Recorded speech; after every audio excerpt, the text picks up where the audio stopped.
Kaixo, denoi eta eskerrik asko etortzeagatik eta saltori lekua eskaintzeagatik eta antolatzen dutenei eskerrak eman ere. Eskatu ziaten hitz batzuk esatia Jose Maria Kanari esautezteko. Nik egia esan Jose Maria ez dut ezagutzen, baina oso interesgarria iruditu zitzaidan berak kontatuko diguna eta esango dizuet guk 15 urte inguru daramazkigula euskara planian, emunen eskutikan lagunduta, enpresak interesatzakan, baina beraiek bultzatu dute gure euskara plana eta nik uste positiboa izan dela, euskara enpresan asentatu eginda eta normaltasun batean hitz egiten dugu eta ere biltzen dugu, gehiago inbar dugu indikan, baina bidian gaude. Eta horretaz aparte, Josep Mariari ongi etorria eman eta ni herrikitan nago bera entzuteko enpresak nola egin dezakegu hizkuntza enpresetan sartu implantatu eta erabilia izateko. Berarekin izan dut. Eskerrik asko.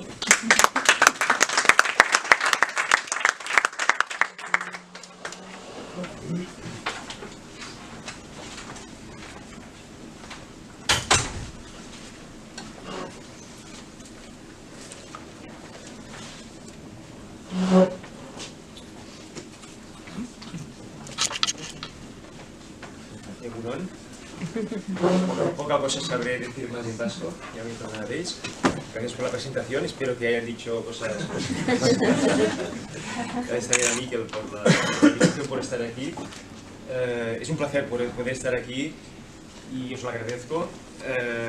He venido a compartir ideas, pero sobre todo a aprender, porque estáis diciendo cosas muy interesantes y bueno, luego comentaré, por supuesto, con diferencias importantes, normales respecto a Cataluña. Yo me dedico a promover la responsabilidad social de las empresas y de las organizaciones de cualquier tipo, grandes, pequeñas, medianas, públicas, sociales, de cualquier tipo. Y desde hace tiempo, seguramente fruto de unos valores y condiciones personales y de la situación de nuestra sociedad, pues tomé conciencia, evidentemente, de que los temas de lengua, pues me preguntaba qué pasa que me aparece el trabajo que estoy haciendo, ¿no? Y fue esto pues lo que me un poco me llevó a a tratar de incorporar la materia lingüística dentro de la responsabilidad social. Aún así, mi foco de acción es la RSE, y aquí entran muchísimas cosas. Ya irá saliendo, por supuesto, a lo largo de la presentación. No sé si está ahora.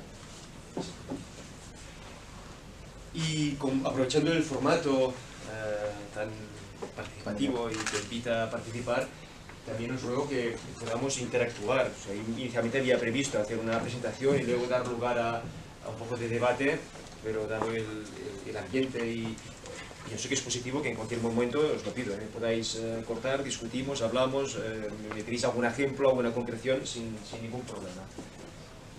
Yo voy a mirar de mezclar en la presentación. Perdonadme porque ayer tuve un ataque de sinusitis grave, que no había pasado nunca, y estoy con las orejas tapadas y con un poco que yo mismo hablo y me retumba, ¿vale? En algún momento, si veis que hago alguna cara rara de que estoy tragando saliva, no es por ninguna cuestión comprometida, sino que es porque tengo necesidad de ir tragando saliva. Iré combinando. Entiendo que es necesario para el tipo de intervención que se me pedía algún aspecto para comprender mejor, transmitir mi punto de vista sobre el sentido de la RSE y a la vez vinculándolo a la materia lingüística y poniendo algunos ejemplos de cómo estamos trabajando o cómo se procura. ¿Vale? Solo para empezar, dejadme que ponga 3 ejemplos seguramente conocidos, para ir entrando en materia, ¿no? Un ejemplo como la falleda. La falleda es unos yogures que seguramente quizá no conocéis porque solamente se comercializan en Cataluña, pero un poco la anécdota es que la persona que creó esta organización, que de hecho es una entidad sin ánimo de lucro que agrupa a personas con discapacidad psíquica y problemas de salud mental, es un centro especial de ocupación, y se dedican a comercializar yogures. De hecho, su promotor, Cristóbal Colón, es de origen aragonés, es de Zaragoza, y cuando llegó allí, el nombre es casualidad. De hecho, tiene una cierta gracia, que habéis reído, cuando él fue a Olot, al pueblo de Olot, hace 30 años, y fue a hablar con el ayuntamiento porque quería quería crear una empresa. Bueno, fue allí, habló con el secretario del ayuntamiento, dijo quiero hablar con el alcalde por favor, y el secretario entró, debería ser el año 80, principio de la democracia, el secretario entró en el despacho del alcalde y le dijo, señor alcalde, hay aquí un colectivo de gente que son en ese momento discapacitados, no se decía son subnormales y locos, dicen que quieren montar una empresa aquí en Olot y la persona que va adelante, que los lidera, se hace llamar Cristóbal Colón. Por lo cual, creo que es un milagro que consiguiera crear la empresa. Tomaron una decisión. La empresa tenía que funcionar en catalán, no solamente a nivel interno, sino sus productos. Esos productos están etiquetados únicamente en lengua catalana y de hecho su vocación es no salir del territorio de Cataluña, con lo cual han intentado crear una identidad de marca que vincula ese producto no solamente con Cataluña, sino específicamente con la comarca donde están, con la Garrotxa, que es una comarca pues, muy vinculada también al turismo rural y a naturaleza, sostenibilidad. Por lo tanto, es un ejemplo de cómo una empresa ha conseguido, además con un producto difícil, porque la cuota de mercado era muy difícil de penetrar, porque Danone tiene más del 60% de cuota de mercado, es muy difícil entrar a ocupar un lineal de supermercado si no tienes una capacidad de tener una alta rotación. Esa empresa no ha hecho valer en absoluto ni el hecho de que sean de carácter social, ni que sean discapacitados, ni la lengua, ni nada. Están ahí en el mercado, de hecho no hacen ni publicidad, pero por la calidad artesanal del producto han conseguido ir penetrando en el mercado. ¿Vale? De manera que han conseguido estar en todos los lineales de todos los supermercados, cosa que es muy difícil si no tienes una alta rotación de producto. La gente los compra porque es calidad artesanal y porque los vinculan a proximidad y a territorio. Por tanto, el tema lengua ellos entienden que ha sido positivo de cara a conseguir esta vinculación de la marca con el territorio. Otro ejemplo, conocido seguramente también, las cervezas Moritz, ¿no? Recuperadas después de hace mucho tiempo y de cara a abrirse terreno en un mercado ocupado por marcas muy potentes, ellos decidieron utilizar, además la sede formalmente la tienen en Zaragoza, o sea, son los casos de empresas que formalmente serían mañas, decidieron utilizar la lengua catalana como lengua única de trabajo, de comercialización, y no solo eso, todavía hay un paso más respecto a los yogures que os he contado antes. Intentaron hacer de la lengua un valor identitario, de manera muy clara, y ayudar a promover campañas, colaborar con organizaciones a favor de la lengua. Por lo tanto, digo, un compromiso mucho mayor, mucho más activo, mucho más comprometido, que ha permitido que consigan tener un segmento de mercado que se lo han quitado a ciertas marcas como GAM, ubicada en Barcelona, que han llegado a preocuparse y rápidamente reaccionó y empezó a introducir la lengua catalana en sus productos. O sea, ha tenido un efecto muy claro en este caso. Y veis, esos son algunos de los anuncios que han hecho servir, pues jugando aquí con los castellers, o Keep Calm and Speak Catalan, Moritz, que han tenido un compromiso explícito en estos temas. He puesto algunos ejemplos de empresas, digamos, la primera era una empresa social, pero tiene 250 trabajadores, Moritz, una empresa, una SL. Dejadme que os ponga también el ejemplo de un comercio, una tienda. ¿Vale? Una tienda, en este caso yo tuve que hacer un ejercicio para el gobierno catalán, de ver cómo el sector detallista, ya sea Mercadona o ya sea una pequeña tienda, cómo trabajan en los temas de responsabilidad social. Y lo cierto es que me costó encontrar tiendas pequeñas, tiendas de barrio, tiendas familiares, pero encontré algunas, y por ejemplo esta de aquí, Sweet Centra, es una tienda situada en Mataró, una familiar, que venden, no sé si lo veis, pero eso de aquí son chuches, de caramelos, con lo cual pensarías que tiene un poco valor añadido, y bueno, esa tienda hice al final una ficha de buenas prácticas muy interesante todo lo que salió, incluso me pidieron a continuación que les ayudara a hacer un código ético. Debe ser la única tienda con un tipo de chuches del mundo que tiene un código ético, y una de las buenas prácticas que luego quedó recogida en el código ético pues es precisamente la disponibilidad lingüística. Ellos tienen como criterio que, como pauta de comportamiento, que ejercen no solamente la familia propietaria, hombre y mujer, sino las 3 personas que tienen contratadas, que la lengua de salutación de la empresa es la lengua del país, la lengua catalana, y a continuación continúan en la lengua que expresa el cliente. Eso puede parecer una obviedad, pero la importancia es codificar esos temas. Antes hablábamos, o sea, aquí en Euskadi puede pasar que por el tema de la distancia lingüística y por la opacidad que puede tener para una persona que no sea vascohablante, pues es evidente que esos temas en la empresa se tiene que tomar una decisión, si se hace, si no se hace, si hay un plan lingüístico, si no, es evidente que se tiene que hacer. A diferencia de lo que sucede aquí, en Cataluña, las cosas quizás son más ligeras, porque claro, como piensas, bueno, la gente quizá ahora acaba de llegar, no entiende catalán, pero oye, de aquí 3 meses lo entenderá perfectamente, pues parece que no se tiene que protocolizar tanto, porque forma parte ya de una cierta gestión difusa. Entonces nos encontramos que, bueno, pues cuando hablas pues, con esta empresa, pues oye, lo encuentran normal, y de hecho ya es lo que hacían. Por tanto, al hacer un código ético y describir esta pauta, lo que han hecho es recoger aquello que hacían, pero además formalizarlo, con lo cual han tomado conciencia de lo que hacían, por qué lo hacían, del valor que tiene, y además, si contratan a una nueva persona, pues eso ya forma parte de lo que, cuando lo contratan, pues oye, aquí tienes el contrato, las especificaciones del lugar de trabajo, los horarios, lo que sea, y el código ético con algunas pautas que son importantes. Codificarlo, por tanto, pasa a ser una cosa importante, aunque sea algo absolutamente normal. De hecho, esto que acabo de explicar es lo que hace una empresa también grande como Bonpreu, de distribución. No solamente en Cataluña, pero es una empresa importante. Hay empresas como Condis, también está en Madrid, pero en Cataluña pues Condis, Mercadona, Capravo. Bonpreu, ¿qué hace? Pues utiliza también esta misma cláusula que tienen codificada, ¿vale? Dejarme, pero, que añada un elemento encima de una materia lingüística, que es evidente. Hay otros elementos vinculados a la gestión de las personas. La persona que está cobrando en la caja, pues quizá está pasando un producto, otro producto, otro producto, otro producto. Si a ti te han pedido esto, de alguna manera lo que hay aquí detrás no solamente es una pauta lingüística, es una pauta de cómo maximizar el respeto al cliente, cómo estar predispuesto a atender correctamente al cliente, porque tú, si tienes que cumplir con esta pauta, lo que estás haciendo es, en primer lugar, mirar a la persona, escucharle y a partir de ahí reaccionar a cómo él se ha comportado desde el punto de vista de lengua de uso. Con lo cual, lo que hay ahí detrás por parte de la empresa es una voluntad de realmente convertir a esa persona, a ese cajero, en la primera línea de atención a la persona y al cliente y mostrarle el máximo respeto que quiera, por supuesto, por la lengua. Es importante ese detalle, aunque pueda parecer insignificante, porque cuando hablamos de gestión de la RSE, hablamos de gestión de la complejidad. No estamos hablando de puramente incorporar algunas buenas prácticas. Oye, pues venga, vamos a hacer una buena práctica lingüística o esta buena práctica ambiental. Eso está muy bien, ¿no?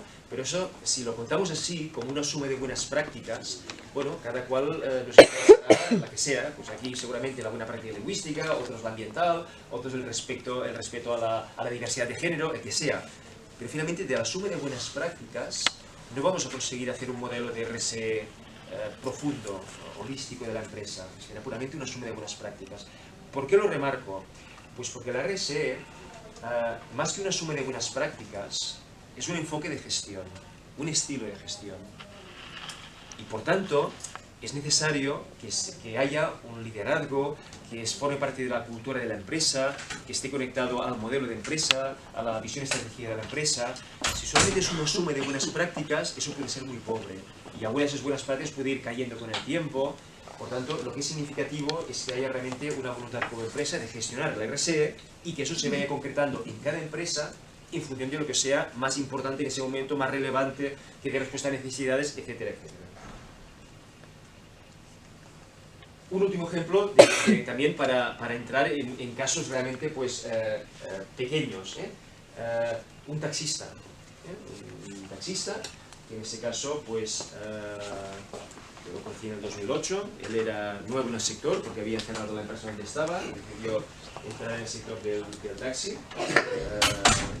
Un personaje peculiar porque cuando me tuvo que llevar a un acto de RSE, me contó yo a qué me dedicaba, bueno, me pidió a qué me dedicaba, se lo conté, yo también le pedí ni que sea por deferencia, ¿y usted qué? ¿Cómo le va esto del taxi? Dice, bueno, yo hace 2 meses que me dedico porque la empresa cerró y entonces miré lo que hacían los taxistas, y los taxistas llevan gente de un sitio al otro, ¿no? A ver dónde me he montado yo.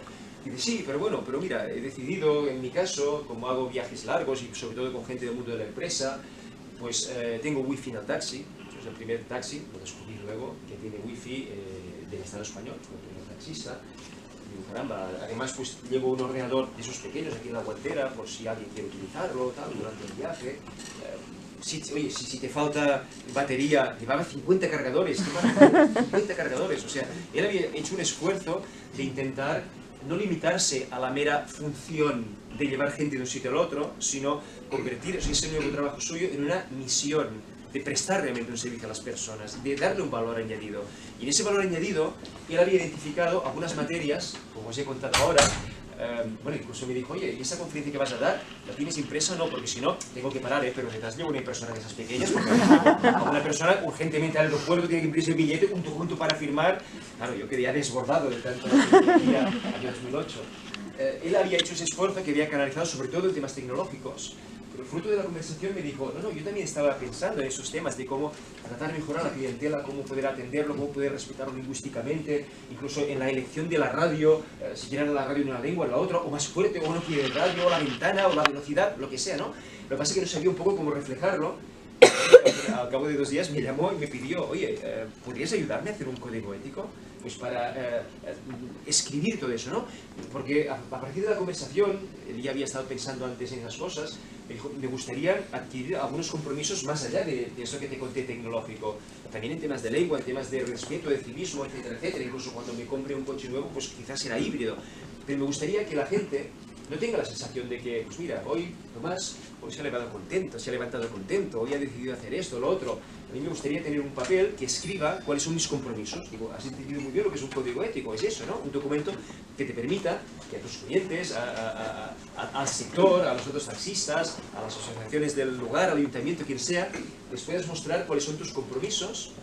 Y además que eso te pueda servir a ti como pauta de autoexigencia, pues para ver si lo estás cumpliendo, si no, a final de año que tienes que mejorar. Bueno, pues ese señor incluyó también materias lingüísticas con toda normalidad, porque entendió que formaba parte de esa idea de no solamente hacer una mera función de llevar gente de un sitio al otro, sino de darle ese valor añadido, buscar esa excelencia en su actividad. Pues sería otro ejemplo.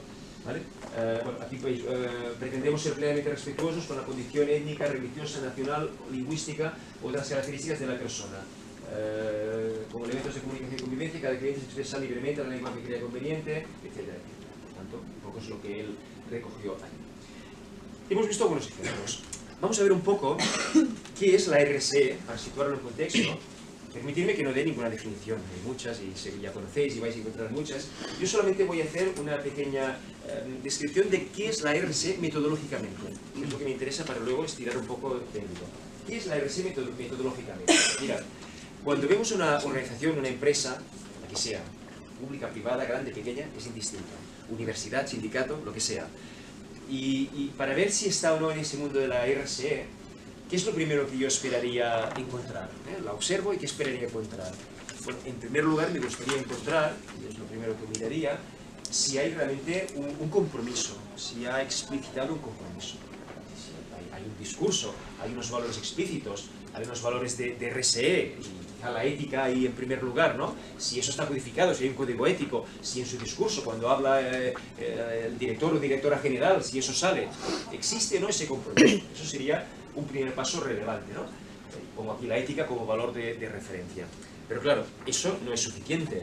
No es suficiente con tener, aunque sea creíble, no es suficiente. ¿Qué hace falta más? Pues que esa empresa genere un impacto.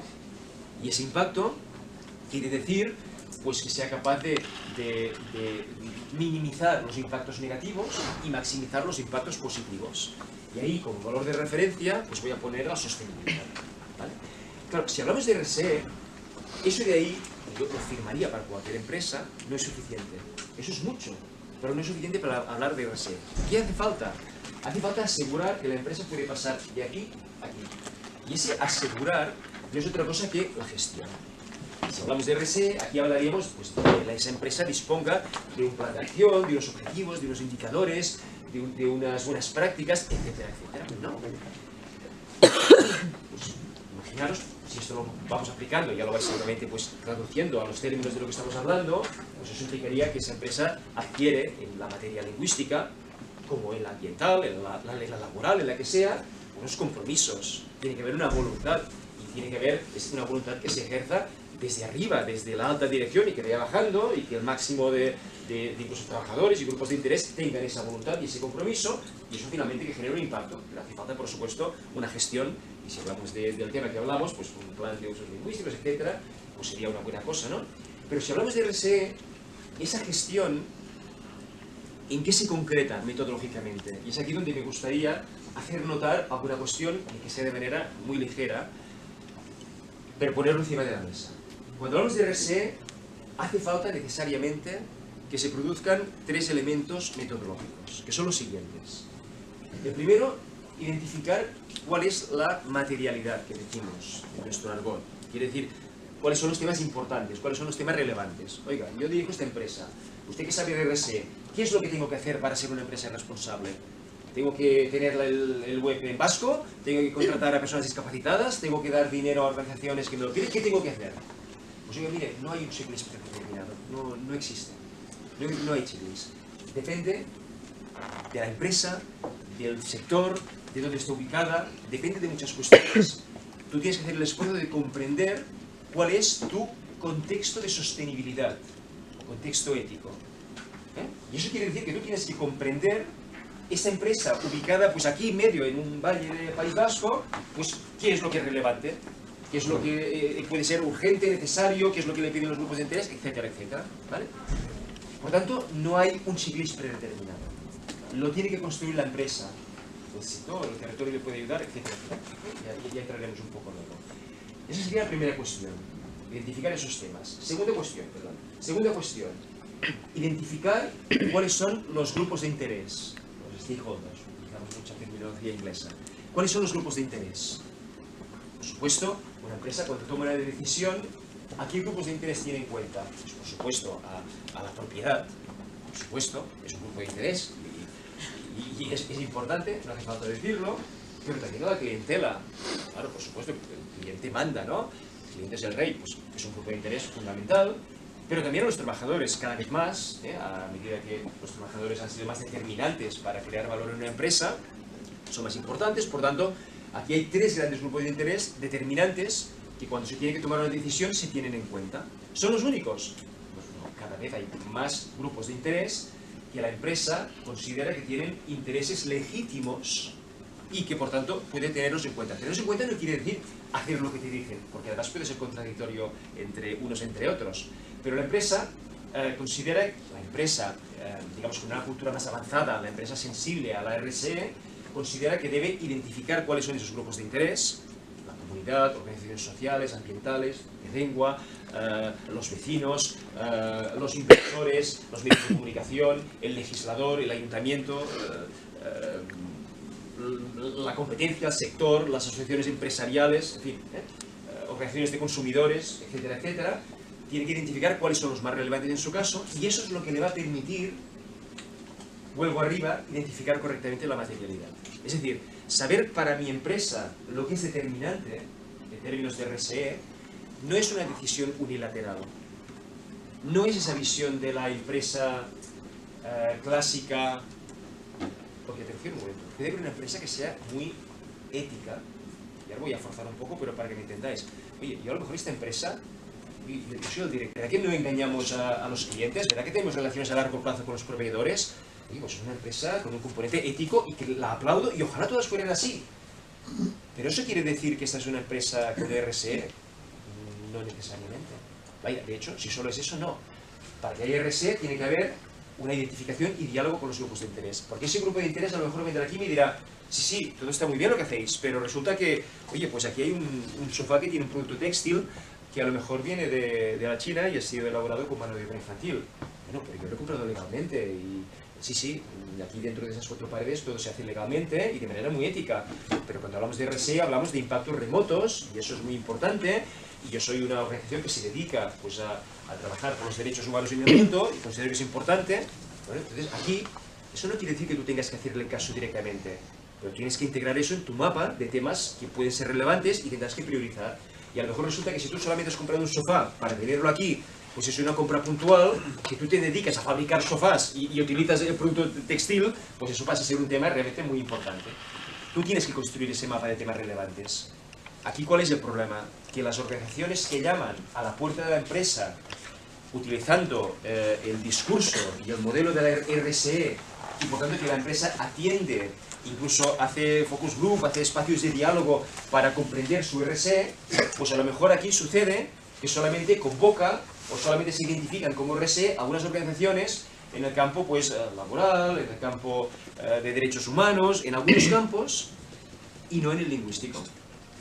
Con lo cual aquí hay un error metodológico que se tiene que ir rompiendo, tanto por parte de la empresa para convocar como por parte de las organizaciones de defensa de la lengua para identificarse y para decir, oye, nosotros hemos mirado tu memoria de RSE y vemos que no hablas de temas lingüísticos y es un tema importante y genera un impacto. Queremos dialogar contigo sobre este tema. ¿Quién es el director de RSE? O sea, vamos a ver cuáles son los canales para entrar ahí dentro en esa metodología, ¿no? Por tanto, ese sería un elemento metodológico importante que remarco. Luego la empresa tendrá que decidir por su parte cómo prioriza, pero tiene que atender y tiene que dialogar con esos grupos de interés. Y finalmente, último elemento, rendición de cuentas, con transparencia. La empresa tiene que rendir cuentas, eso forma parte de la RSE. Si no hay rendición de cuentas, no hay RSE, aunque hubiera hecho todo lo que hemos hecho hasta ahora. Insisto, puede ser una empresa perfectamente ética, no hay problema, pero para hablar de RSE hablamos de eso hablamos, ¿eh? Hay una metodología, porque si no, ¿de qué nos sirve inventarnos palabras? ¿Por qué ahora hablamos de RSE si ya existía la palabra ética, o ya existía la palabra ética empresarial, ética de negocio? Pues oye, pues porque la ética es el valor fundamental, por supuesto que sí, pero estamos hablando de una metodología, de una manera de hacer que se tiene que cumplir. Por tanto, una empresa que no muestre transparencia, que diga, no, es que yo hago cosas, pero no quiero contarlas para que no parezca que lo hago por marketing y por tanto que la mano derecha no sepa lo que hace la mano izquierda. Oye, pues está muy bien, tiene una visión moral muy interesante, pero no es RSE, ¿vale? Y esa transparencia es lo que va a permitir enriquecer el proceso de diálogo con los grupos de interés. Porque a través de esa memoria, esa comunicación, yo podré venir a dialogar contigo, podré entender qué haces, por qué lo haces, qué objetivos tienes de futuro, y eso permitirá enriquecer ese proceso de diálogo. Y todo eso, perdón, fijaros que acabo de situar los tres grandes valores de la RSE. La ética, aquí delante, claro, como es una pantalla no se ve el puntito, pero bueno, os lo imagináis.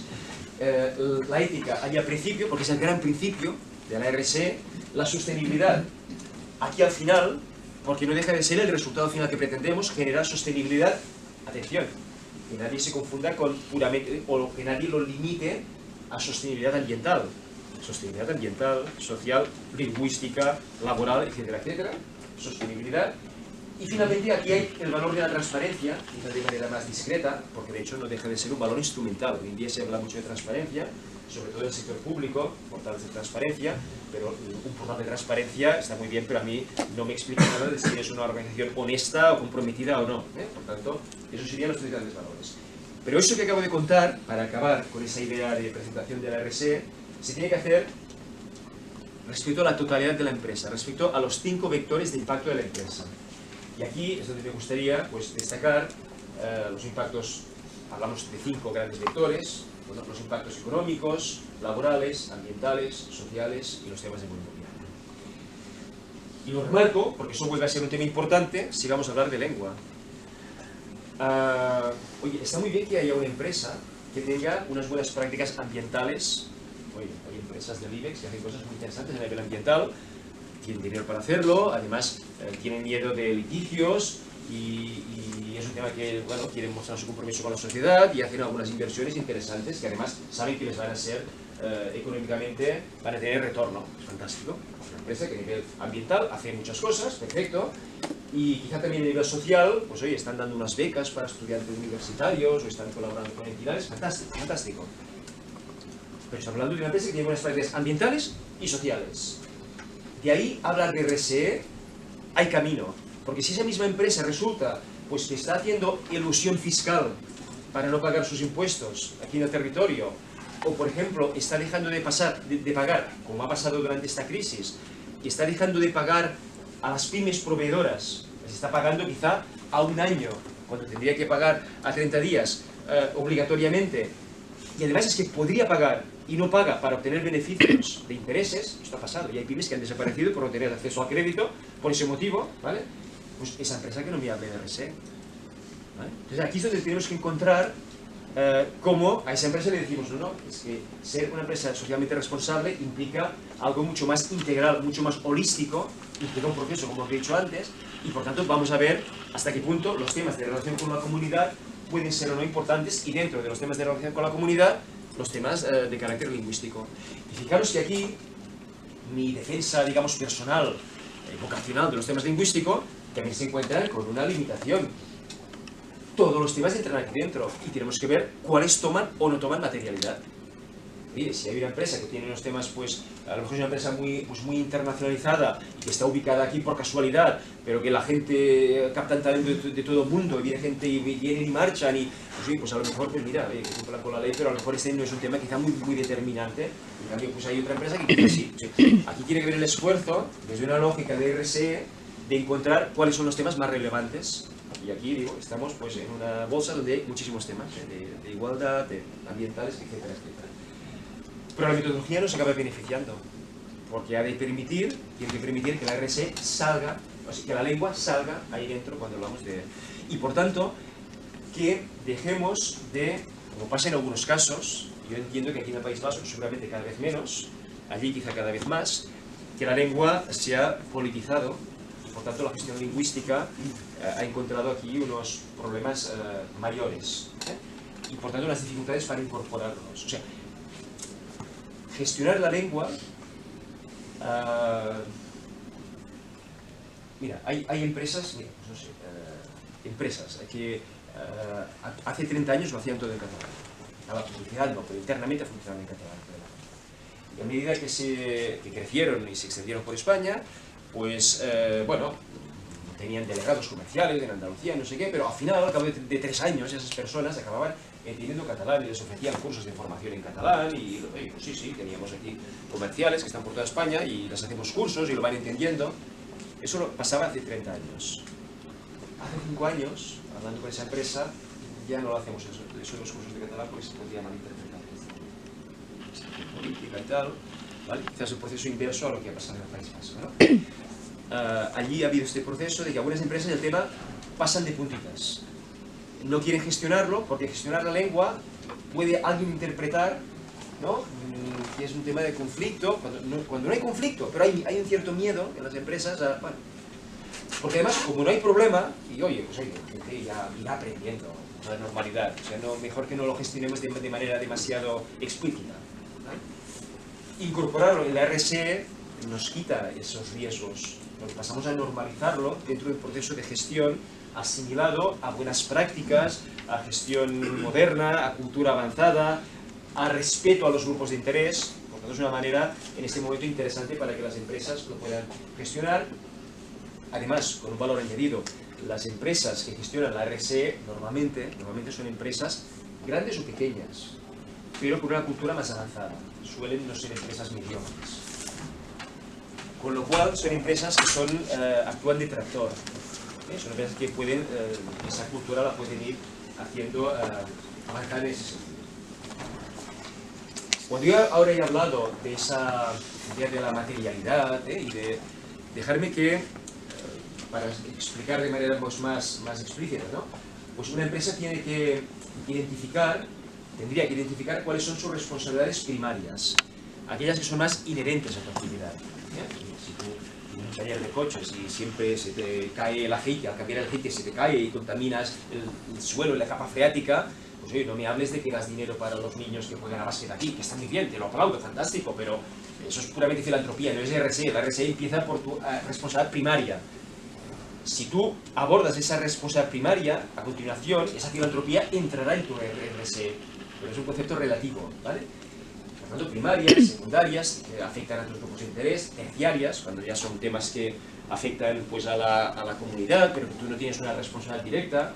Bueno, pues por ejemplo, eso aplicado al tema de lengua, esto lo recogí en un manual que hicimos sobre empresa y lengua, que está únicamente en catalán. Pues aquí decíamos, por ejemplo, a nivel primario, pues oye, el hecho de que una empresa incorpore, si es una empresa que hace programas de ordenador, pues que incorpore la lengua catalana, además de castellano, inglés o la que sea, pues sería una buena práctica vinculada a una responsabilidad primaria, o la atención en la lengua propia a las personas de una residencia de gente mayor. ¿no? Es muy habitual que en las residencias de gente mayor, pues a lo mejor por el tipo de personas que contratan, pues sean personas de origen inmigrante y que no se les pida, con lo cual pues hay personas que no entienden en absoluto catalán.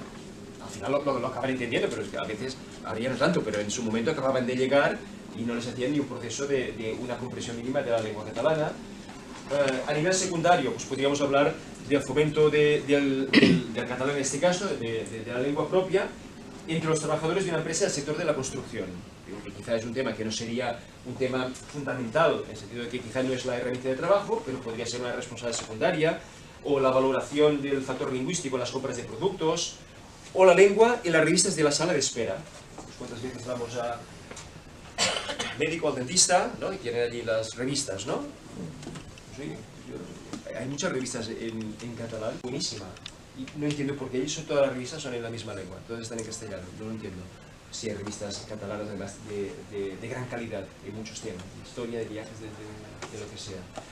Bueno, pues porque hay una tendencia, ¿no? Y por tanto esos temas, hasta que no se empiezan a gestionar activamente, y a lo mejor esa persona incluso a lo mejor pues es un catalanista de toda la vida, pero ay, es que no había reparado en el tema, ¿no? O no, porque los clientes, cuando vienen clientes de todos sitios, bueno, pues oye, habrá lenguas, tendrás revistas de todos los tipos, ¿no? Bueno, pues son cosas, ya veis, que relativamente fáciles de gestionar. Lo que hace falta es tener, bueno, un plan, ¿no? Un plan, unos objetivos, e integrarlo con toda naturalidad en la gestión. A nivel terciario, por ejemplo, pues fomentar el uso de la lengua catalana en las asociaciones empresariales donde se participa, o las aportaciones a una entidad cultural que se dedica a fomentar la lengua catalana, o valorar el compromiso lingüístico en las acciones sociales en que colabora. Sí, por ejemplo, el tema de voluntariado que hacen algunas empresas últimamente, ¿no? Ya quizá 10 años que hay muchas empresas que hacen voluntariado. Claro, es curioso, yo he estado en alguna empresa que funciona empresa multinacional, con sede en Estados Unidos, y que realmente ves que funcionan únicamente en inglés y en castellano. Es muy difícil que vayan entrenando catalán. Difícil, ¿eh? Pero bueno, a ver si... Pero es que lo que ya sorprende más es que hacen actividades de voluntariado corporativo. Y ves allí un cartel que pone, oye, pues el próximo sábado nos vamos a restaurar una fuente que hay aquí, cerca, en una montaña que está aquí al lado. Claro, incluso eso lo hacen en castellano, cuando al final es como una ultracorrección, ¿no? O sea, no hay nadie que... O sea, finalmente eso va para trabajadores de allí, que todos entienden, si no hablan, entienden perfectamente el catalán, y allí no hay ninguna instrucción. Finalmente la gente se acaba comportando por lo que la empresa espera de mí. Oye, la empresa, esos señores americanos que son los propietarios, no esperan en absoluto, o sea, quizás sí que esperan que los documentos de trabajo, quizá porque tienen que ir a no sé dónde, pues lleguen en inglés o en castellano. Pero que las actividades esas que salen con trabajadores más vinculadas a la sociedad, oye, te aseguro que no esperan nada y que con toda normalidad se puede hacer en lengua catalana. Fijar, como estoy bajando el nivel, pues que finalmente es un tema de cómo se gestiona y qué ámbitos se reservan a cada lengua, con toda normalidad, abordarlo con normalidad. Y a lo mejor hay una empresa que dice, oye, pues mira, las reuniones de trabajo, pues porque tiene que venir gente que viene de lugares del mundo, pues se harán en inglés y ya está. Y es acordar cuáles son los espacios que quedan para cada una de las lenguas. Eso que acabo de contar es un tema que cualquier organización, grande o pequeña, puede hacer y debe hacer. Y hasta un autónomo, ¿vale? Yo en mi caso, pues oye, como autónomo, tengo una empresa pequeña ahora, pero muchos años como autónomo, pues identifiqué cuáles eran los temas materiales en mi caso, ¿vale? Y para poner un ejemplo, no entro en detalle porque no es el tema, pues por ejemplo, la conducción.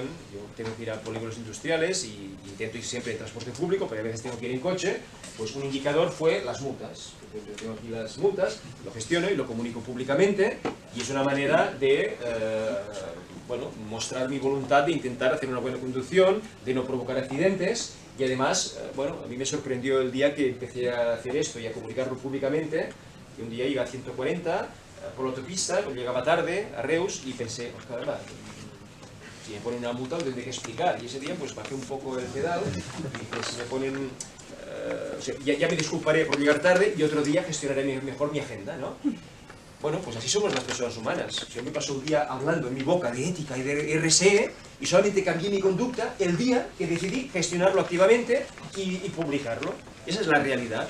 Con lo cual, pues también en temas de lengua, pues yo tengo una política de lenguas, nada, una hoja, la tengo colgada en internet, donde explico mi gestión en temas lingüísticos y cuál es mi posicionamiento, y en concreto pues algunas cuestiones que hago, como por ejemplo ofrecer los servicios en catalán, o respecto a los proveedores, ejercer una cierta tracción dentro de mis posibilidades, también a los proveedores, o incluso si es el caso, si hay una mala práctica que es denunciable, pues mirar de dialogar con ellos, mirar de corregirlo, o si llega el caso, pues denunciarlo, si es un tema de un incumplimiento grave. ¿Eso me puede traer problemas? Sí, claro, por supuesto. Yo he tenido problemas, continuo teniendo problemas graves con la Hacienda, porque en un momento determinado, como yo estaba convencido de hacerlo todo bien, mi gestor lo sabe, quiero hacerlo todo bien, si además me dedico a estos temas, ¿no? Pues decidí empezar a denunciar. Intentaba dialogar, pero Hacienda no se dejaba dialogar. O sea, el único procedimiento era presentar una queja formal o denuncia, empecé a denunciar ciertas cuestiones. Pues que la puerta se abría hacia afuera de manera ilegal, temas de lengua, por supuesto, empezaron a salir. Mi gestor me decía que estás buscando un problema, efectivamente, a partir de ese momento empezaron a caer a mí todas las denuncias posibles, la vida de proveer, que no tienen ningún sentido, pero que las estoy arrastrando de manera, cada año tengo la inspección correspondiente de manera importante. Bueno, sí, hay algunos que no se dejan dialogar, pero sí, en cambio ves otras empresas que cuando les razonas los temas, pues están dispuestas a hablar y a dialogar, ¿vale? Y te encuentras empresas que son sensibles porque entienden el discurso de la RSE y que quieren hacer el esfuerzo de entender, y otras que no. Y he puesto el ejemplo de Hacienda, que somos todos, o ya no, pero también, y me sabe mal, organizaciones sociales en algunas ocasiones. Y lo digo porque estamos hablando de RSE, de empresas y de todo tipo de organizaciones. Y a veces me he encontrado, y lo quiero decir aquí a nivel de reflexión, pues un caso que además lo tengo publicado, ¿no? Tampoco voy a entrar en detalle ahora, pero con Greenpeace tuvo un conflicto, yo era socio además, dejé de serlo, pero un conflicto que finalmente acabó vinculando al tema de lengua. Y claro, cuando fui a hablar finalmente, conseguí hablar con la dirección de la organización, su discurso era, no, es que nosotros nos dedicamos a temas ambientales, no nos cuentes esto, y hay otras organizaciones que se dedican a temas de lengua, nosotros nos dedicamos a esto. Entonces, claro, intenta tú explicarles que la RSE es precisamente eso. Es decir, cuando yo voy a una empresa, esa empresa lo que quiere es ganar dinero. Y lo que yo le estoy pidiendo, los agentes que promovemos la RSE y los grupos de interés, quien sea, las organizaciones sociales, lo que le estamos pidiendo es que, por supuesto que tiene que ganar dinero y que tiene los objetivos, pero que el hecho de que tenga esos objetivos de negocio no debe impedir que eso lo ejerza teniendo en cuenta unos principios o unos criterios de respeto a la diversidad de género, al medio ambiente, etcétera, etcétera. Que eso no tiene que ser incompatible. Y que la mejor manera de hacerlo es precisamente integrándolo de tal manera en el modelo de empresa que eso no suponga un gasto, sino que sea más una inversión, sea un cambio en el modelo. La RSE no es tanto, yo soy la empresa y ahora me piden que haga como una ONG y tenga que hacer otras cosas distintas de las que he hecho nunca. No. Es una mala manera de entender la RSE. La RSE es, yo soy una empresa, hago esto, pues esto que hago, hacerlo diferente. Tiene que ser algo mucho más integrado que no algo colateral, algo añadido. Esto que hago, hacerlo distinto. Con lo cual, eso es lo que intentaba explicar a algunas organizaciones sociales o ambientalistas, como pudiera ser Greenpeace. No lo entendieron. Pero ese es el problema, que a lo mejor hablas con una organización de temas de lengua o culturales y les hablas de temas de medio ambiente. No, y hay entidades ambientales, nosotros no. Y cada cual es lo suyo. Claro, eso fijaros que es lo mismo que estamos criticando a la empresa. O sea, el problema, y permitiré la comparación, o sea, el problema es que hay organizaciones que se mueven por un objetivo único y el resto les molesta porque es una interferencia en su actividad. Oye, pues esa empresa que tiene un objetivo único, que es ganar dinero a costa de lo que sea, pues el modelo mental, el chip mental, es el mismo que utilizas tu organización cultural o social, que es tú a lo tuyo, que es, oye, promover la cultura popular, o sea, estoy comparando ganar dinero con lo que sea, es igual, estoy hablando del modelo subyacente, o promover el medio ambiente a costa de lo que sea. Oye, que en el consejo directivo de Greenpeace, pues que todos son hombres y hay un par de mujeres, claro, porque no es nuestro objetivo. Claro, entonces, si tú, como organización social ambiental, eres incapaz de entender que estamos hablando de gestionar la complejidad y, por tanto, tener un objetivo, pero integrar distintos criterios de acción, ¿cómo tú vas a ser capaz de entender y de promover y de transmitir a la empresa y de ayudar a la empresa a incorporar esa complejidad? Estamos hablando de gestión de la complejidad. Si cada ONG puramente pide, oye, porque tiene fuerza para hacer un boicot o lo que sea, que cumplas con esa buena práctica, bueno, quizá la van a incorporar. pero va a ser algo allí como ficticio, como incorporado un poco con calzador. La idea es cómo cambiamos, cómo ayudamos a cambiar las organizaciones para que cambien su manera de proceder y para que integren con normalidad esos temas que no pueden ser todos ni todos a la vez, por tanto, que identifiquen correctamente la materialidad y lo vayan integrando. Por tanto, ¿cómo hacemos para que la lengua sea uno de esos elementos y que no sea meramente una obligación? Tiene que haber obligaciones legales y ojalá cuantas más mejor, pero ahora estoy hablando desde un enfoque de RSE. Por tanto, que esa empresa entienda que incluso esa opción por la lengua le puede traer otros beneficios si lo sabe incorporar adecuadamente. Quizá no de manera inmediata, quizá a través de un proceso, pero que le puede permitir, pues bueno, que la gente se vincule más. Mira, un ejemplo, en Palma de Mallorca, una empresa vitivinícola, tenía trabajadores inmigrantes, que aprendieron a hablar castellano a duras penas, y eran gente con dificultades de integración, trabajaban, ganaban su dinero y tal, hablo de antes de la crisis. Esa empresa hizo el esfuerzo de hacer formación de catalán a sus trabajadores senegaleses. El cambio en su vida fue espectacular, porque a partir de ahí consiguieron participar de actividades culturales, sociales en Mallorca, con lo cual ellos se pudieron realmente integrar no solamente laboralmente, sino socialmente, con un impacto muy grande en sus vidas y por tanto finalmente en la empresa, por lo que implicó a nivel de mejor clima laboral de todas las personas y de interacción de todas las personas. El reto es cómo hacemos para vincular el tema lengua, no solo ya a la RSE, a toda la gestión empresarial. ¿Qué puede aportar para mejorar marketing, en clima humano, en gestión del talento, etcétera, etcétera? Ese es el reto que tenemos. De hecho, cuando hablamos de un enfoque de RSE, la empresa tiene, por una parte, el Estado, las leyes, por otra parte, el mercado, por otra parte, la sociedad. Lo digo rápidamente para no destinar más tiempo, pero claro, las leyes, ¿no? La empresa se debe a las leyes, se debe al mercado y se debe a la sociedad. Cada persona es distinto, ¿no? Pero a las leyes se debe de manera muy clara. Bueno, una empresa socialmente responsable puramente tiene que cumplir, bueno, si se entiende que una empresa socialmente responsable tiene que cumplir con las leyes, ¿no? En Cataluña, pues, la mayoría de empresas no cumplen con la ley de calificaciones lingüísticos. Y hay una voluntad en los partidos políticos de no entrar a multas y persecución y tal. La mayoría de empresas no lo cumplen.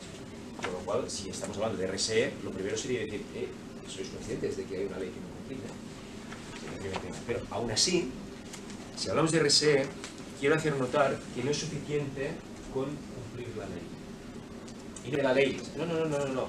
En la manera de cumplir la ley. Es decir, si tú te limitas puramente a cumplir el articulado de la ley, sabéis que cumplir el articulado quiere decir a lo mejor buscar maneras de incumplir la voluntad finalmente de la ley, el fraude de ley es eso, ¿no?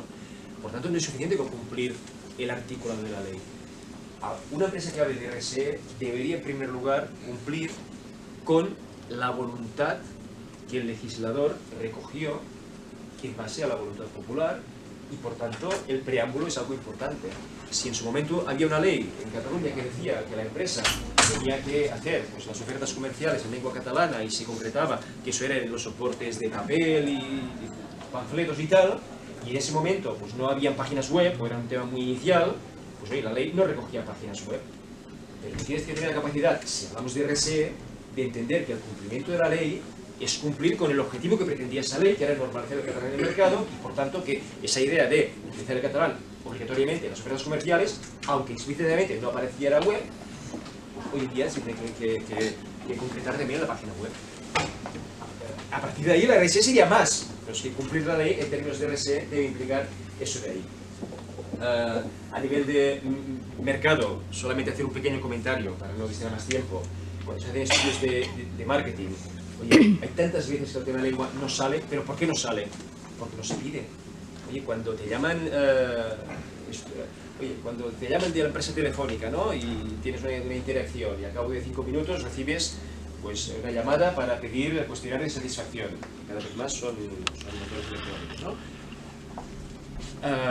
Te piden cómo ha ido, tal.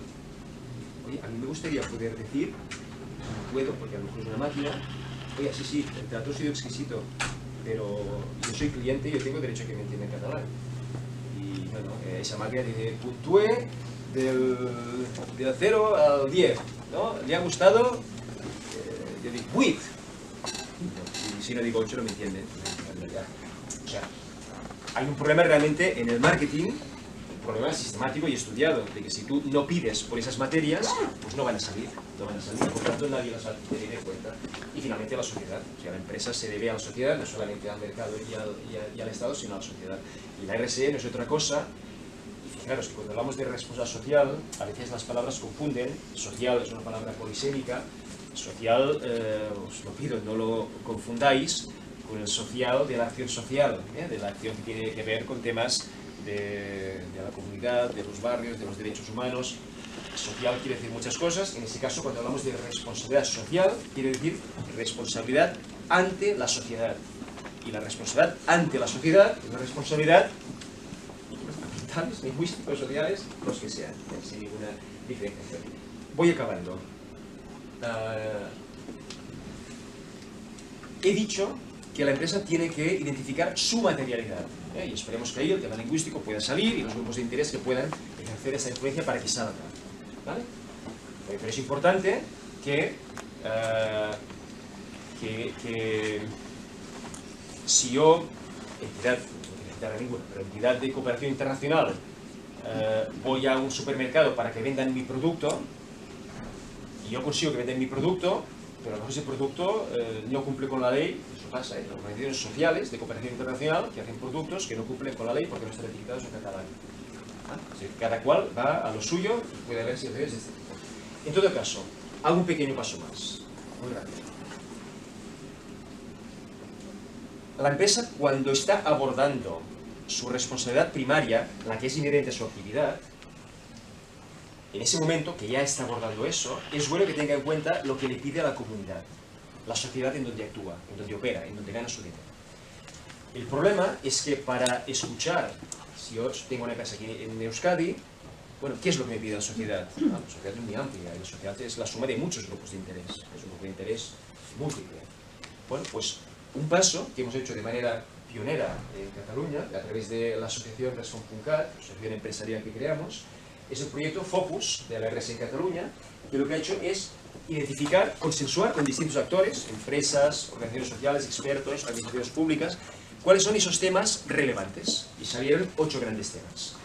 No entro en detalle, pero por ejemplo salía la inmigración, está aquí dentro de cohesión social, la inmigración. Se decía, oye, en Cataluña es el país europeo que ha tenido más inmigración, más que Francia y más que Alemania, porcentualmente. En pocos años, en 10 años, hemos pasado de 6 millones a 7,5. Es evidente que esto puede afectar a la cohesión social de manera muy importante. Por tanto, todo aquello que haga una empresa en materia de inmigración para mejorar la acogida, tanto laboral como social, pues será bien visto, ¿no? Y pedimos a todas las empresas que lo integren en su RSE en Cataluña. Pues así salieron distintas cuestiones. Una, voy aquí con más detalle, una de las que salió, pues dentro de compromiso con la comunidad y alianzas, pues salieron algunas cuestiones, entre las cuales identidad y valores, lengua, cultura, valores cívicos y democráticos. Es decir, ¿qué estamos haciendo aquí?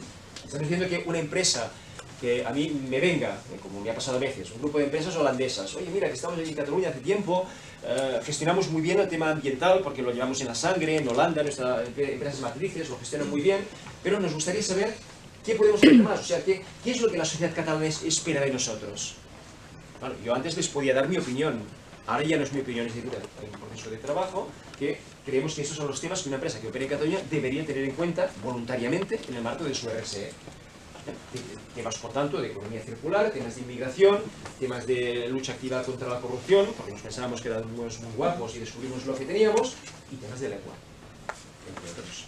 ¿Vale? Por tanto, es una manera de facilitar que en esa metodología de gestión pues se lo encuentren como una piedra en medio del camino. Harán más, harán menos, pero está ahí. La empresa tiene que decir, oye, esto es material, esto es relevante, esto forma parte de la RSE. Y por tanto es una manera importante, esto por la tarde cuando tengamos el seminario de territorio socialmente responsable, hablaremos más de este enfoque. Y cada país, pues como puede ser Quebec por ejemplo, pues es importante que esto lo manifieste, que el Quebec explicite pues que los temas de lengua acaban siendo un tema importante. Y en Quebec pues establecen, hay literatura que lo dice, que los temas relacionados con mantener su identidad cultural son temas que deben formar parte de la RSE de las empresas que hay en Quebec. Y lo digo con toda normalidad, porque detrás también hay un estado como Francia ¿no? Y aquí nos cuesta más y vamos con miedo. Pues eso es lo que deberíamos decir, de manera más formalizada, con la boca más abierta, que hablar de RSE en Cataluña, en el País Vasco, implica necesariamente tener en cuenta los temas de lengua.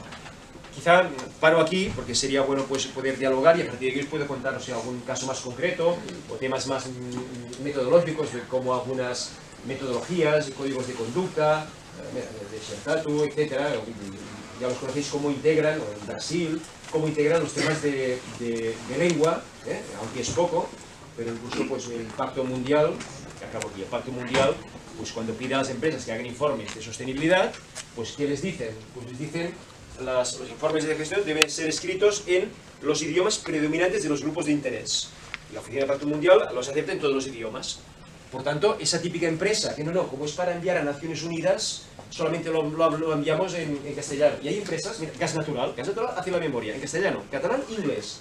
Y cuando la envían al Pacto Mundial, pues como está en Estados Unidos, solamente enviamos la versión en inglés y en castellano. Catalán no, porque es para uso más local. ¿Qué no puede estar ahí colgada? O sea, si yo aquí voy a mirar la memoria, ¿por qué no puedo encontrar la memoria catalana ahí? Es como ese miedo, vamos a ocultarla, que no sea que pues, a alguien de Extremadura pues, le parezca mal, ¿no? Bueno, utilicemos esa metodología. Acabo aquí, quizás sí podemos destinar, no sé cómo voy de tiempo, pero quizás 5 minutos para poder acabar de... Un poco justo, ¿no? Bueno, pues si hay cualquier comentario, pues... Y si no, luego si a la media parte nos podemos acabar con... ¿Acabo aquí? Muchas gracias.